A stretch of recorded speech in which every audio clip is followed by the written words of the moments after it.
A beautiful meditation, bringing us fully present into this day together. Another full day of Dr. King.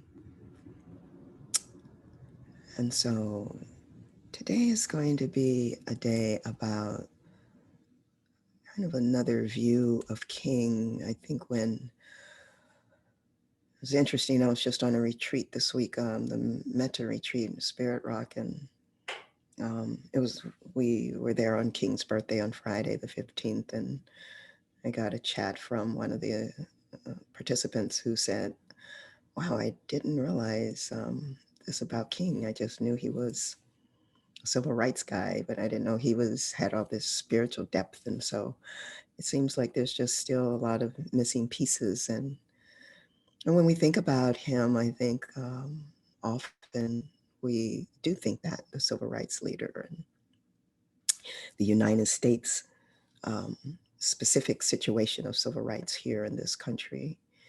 Um, and he was that, of course, and so much more. And so, one of the things that we want to talk about today is what we're calling the radical king, the king that wasn't just the fuzzy, let's all just, why don't we all get along? Um, there was a bigger picture. And if you watch him over time and you see the growth, just like all of us, we all grow and change, right? You're not today who you were 10 years ago or 5 years ago, even. And so there's a lot of writings that can show us his trajectory, his growth, what direction he was headed in um, before he was tragically assassinated. And so at the end, as we look at his progression as a human being and as a thought leader, we see this going towards what we're calling the radical king, and going towards a cosmological view of the world and putting things together, connecting more dots beyond the the American South and the role of racism in America. And so we talked a little bit about it yesterday. I talked about Thich Han and his influences, and so I'm going to dig deeper into that and look at excuse me, look at how they influenced his thinking and his trajectory. So I think it's an important conversation to have about Dr. King and to really follow his wisdom. And so, as we said yesterday, that his later years, he started connecting racism, poverty, and war as and seeing these triple and quadruple threats to democracy and to humanity in general, and not just here in this country, but globally. And he saw all these connections, and as he traveled and went to India and different places. He was able to really get a sense of the connectedness of all life. And so, and I looked at that as, he was just driven by by these ideas of, and with a wise view of seeing life just as it is, seeing life just as it is. And so if we start back at, one of the most demonstrable um, activities, I guess, civil rights demonstrations that we think about that had huge impact was that Montgomery Bus Boycott that he was a part of leading, of course. And that was in 1955, December 1955 to 1956. Excuse me. It's a, excuse me, I have a chronic cough. It's not COVID. Um, so anyway, he had this, he was a part of the Montgomery Bus Boycott, which was 381 days. It was a 381-day boycott of people, Black folks, not riding the bus to work and helping each other and driving each other. And it broke down the bus system in Montgomery. I mean, they literally, can you imagine Black folks actually agreeing to do something that long, a whole town, and not budging? Nobody took the bus. 381 days, no matter how difficult it was. They walked, they helped each other, they rode in each other's cars. It was an incredible feat to do at that time and to do now. God, I wish we could do something like that now. But that was, so from there, those kinds of tactics, those civil disobedience tactics that he was employing. Then, and so that was 1955, 1956. I'm just going to go kind of through a timeline here. In 1959 is when he finally gets to India.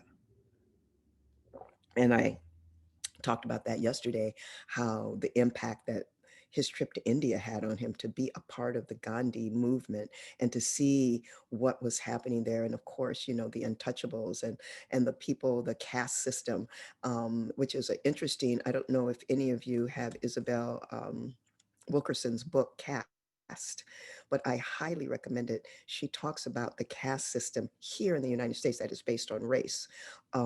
Brilliant book, highly recommend that. And so he was introduced to that system there and how the Gandhian movement was dealing with it with nonviolent resistance. Okay, it was also in 1963 that he said these famous words: "Injustice anywhere is a threat to justice everywhere." Now, that seems like a simple sentence, but back then, before all these dots were connected, that was quite a profound sentence. Injustice anywhere, injustice anywhere is a threat to justice everywhere, which talks about our deep interconnection to each other, no matter where we are. So he's starting to do that, this global look at things. It was also in 1963 that his letter from Birmingham jail, the famous letter from Birmingham jail, is just, if you can read the entire letter, it's very long, well worth reading. You can find it, of course, on the internet, like everything. And this one snippet is one of my favorite pieces that Dr. King has ever said. And I use it all the time because I know the truth of this statement. In that letter from Birmingham jail, he says, in a real sense, all life is interrelated. All men, and of course, we haven't talked about the gender situation in all of his writings. Let me just back up. Of course, none of the gender neutrality and the things that we do now were there. So we give him permission. We give him permission to speak the way he does. Okay, so know that we're obviously aware of that. Um, in a real sense, all life is interrelated. All men are caught in an inescapable network of mutuality, tied in a single garment of destiny. Whatever affects one directly affects all indirectly. I can never be what I ought to be until you are what you ought to be. And you can never be what you ought to be until I am what I ought to be. This is the interrelated structure of reality. That this is the interrelated structure of reality. Coming from a civil rights leader at that time in 1963, profound vision of a way bigger understanding than not sitting down on a bus or sitting down on a bus and not getting up. Those things that happened were extremely important. Every single tactic, nonviolent resistant tactic that was used and strategy was very important. And you can see he's like taking the bigger picture. He's like lifting up from all of that and seeing humanity in a way that was profound at the time. In a real sense, all life is interrelated. I'll say all people are caught in an inescapable network of mutuality, this inescapable network of mutuality, tied in a single garment of destiny. Whatever affects one directly affects all indirectly. I can never be what I ought to be until you are what you ought to be. And you can never be what you ought to be until I am what I ought to be. Profound. This is the interrelated structure of reality. So that was in 1963, after coming back from India and starting to develop this cosmological view, this deeply interconnected view. And then in 65 is when Thich Nhat Hanh, the open letter that I read you yesterday, he sent that letter to Dr. King in 65. And so now, okay, so Thich Nhat Hanh is seeing, he's, of course, he's hearing Dr. King's words, and he's seeing that this is a being that is understanding a bigger picture. So he reaches out to him and says, hey, this is what's happening in Vietnam. And in 66 is when he finally met Dr. King in person, coming here to the United States, that iconic photo that we showed you yesterday. And that meeting in 1966 was really a pivotal moment in the transition also for Dr. King and his worldview and how he started connecting the dots and seeing things. And so, and in 1966 was the same year that he reached out to Cesar Chavez, who, I think you all know, who's the farm workers leader of the American farm workers. He sent him a telegram, because that's what they had at the time, to Chavez, and he wrote and he said, "Our separate struggles are really one." So he's connecting here within the U.S., internationally, and it was also then in 1967 when he spoke at the National Conference for New Politics. And he spoke about the three evils of society.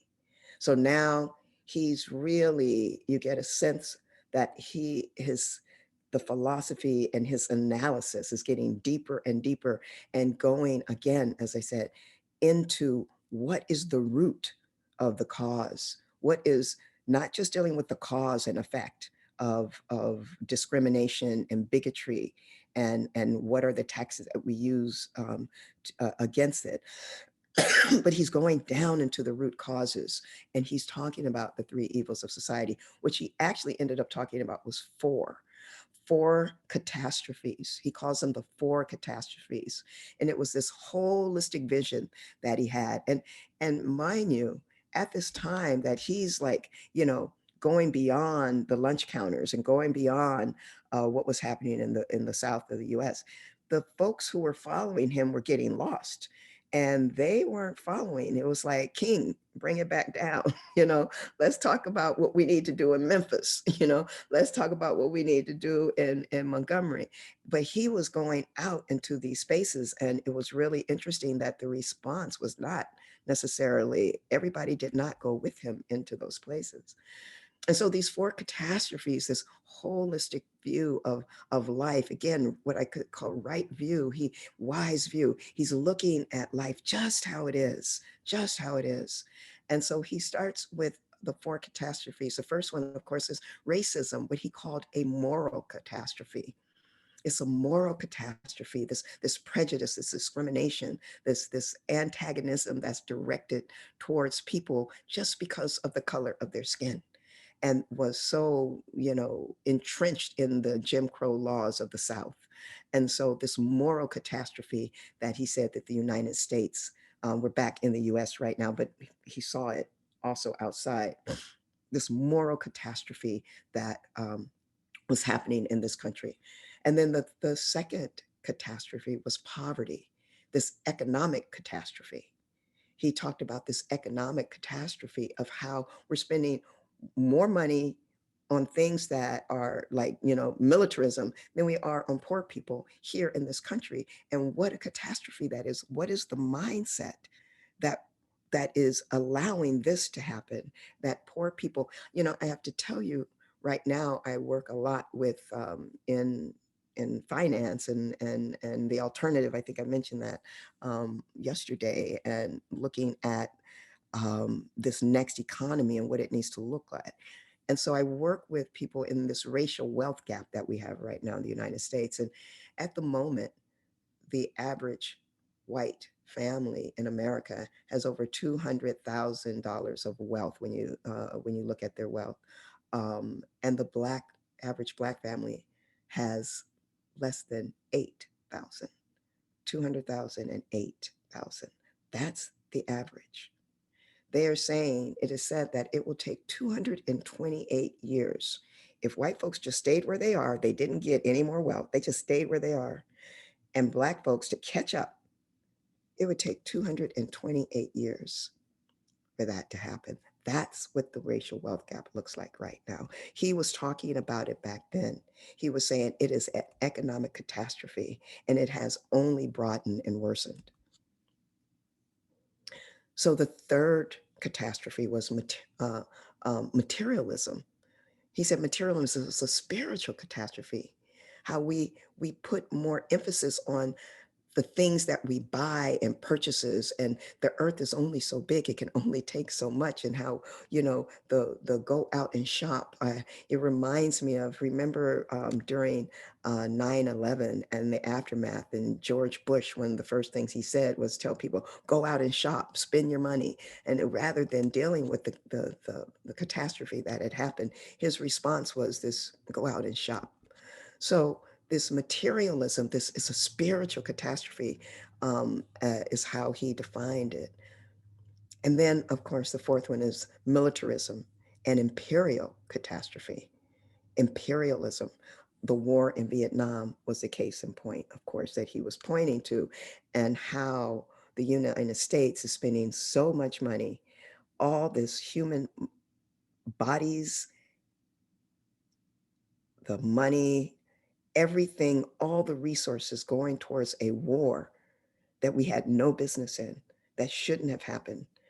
And of course, those resources could have been going to peace and justice in the United States. So, what I want to do is go to a clip of him having this talk called The Three Evils, and you get a sense of the passion within Dr. King. So, can we go to the clip?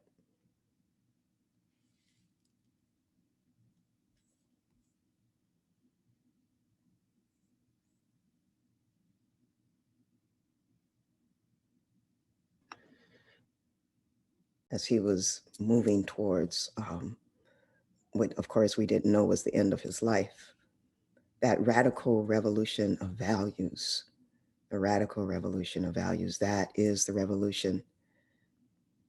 And it was, he so eloquently tied all those pieces together. So we see that it's some of the things that we have just normalized, that there is going to be poverty, that there's going to be a military industrial complex that spends up all this budget. It's like these are things that we have normalized at this point, it seems. And so we need to light it back up, get ourselves lit up in understanding that this is not to be normalized, that the change still and transformation still needs to happen. So much transformation, radical revolution of values, because it is the values on which everything sits. And I'm going to talk a little bit about that later, about our worldview and how that drives the things that we think and the way that we live. So then I wanted to also talk about specifically more about the war in Vietnam and in 1967 when he spoke out on April 4th, his speech called Beyond Vietnam, one of his most famous speeches as well. He spoke really strongly about the US's role in the war, arguing that the US was in Vietnam. He said, quote unquote, to occupy it as an American colony. And he called the US government the greatest purveyor of violence in the world today. It's a very strong statement. Now, he had, as you know, there was a lot of different people who made up the coalition of the civil rights movement, including a lot of abolitionist type of white folk who were 100% with the movement. When he started speaking like this, calling the United States the greatest purveyor of violence on the planet, they didn't like that. So he started to move out of this, we love this man, everybody loves this man, to who are you? I don't know that we even know who you are. And he just kept going. it cost him significant loss of support from his white allies, including President Johnson, who had been working with him with the Civil Rights Bill and Act and all that. Billy Graham, believe it or not, Billy Graham was a good friend of Martin Luther King. He's the one who paid for him getting out of prison in Birmingham at the Birmingham jail, Billy Graham. But after this, Billy Graham was like, I'm done. Union leaders also, I mean, he had really powerful publishers who had been, you could see him, back in the day on the cover of Life magazine. I don't know if any of you are old enough to remember Life magazine. You can raise your hand if you are. I remember it very well. Yes, indeed. Remember that big old Life magazine would come to the house. And so he lost that support. As a matter of fact, Life magazine called this speech on Vietnam demagogic slander that sounded like a script for Radio Hanoi. Okay. The Washington Post, who was also in favor of him and supported him, suddenly wrote, King had diminished his usefulness to his cause, his country, and his people. You see, and now they're separating him from his people, which is absolutely not true, but we know that divide and conquer kind of strategy, right? That King was separating himself from his people because he's thinking beyond that, like stick to your lane, in other words, stick to your lane. And he said at one point, the press is being stacked against me. He was complaining that he described that there was this double standard that applauded his nonviolence at home, but deplored it when he applied it towards little brown Vietnamese children. And that's what was happening. So we're going to play a clip from Beyond Vietnam, that speech that was just huge, profound speech that he gave.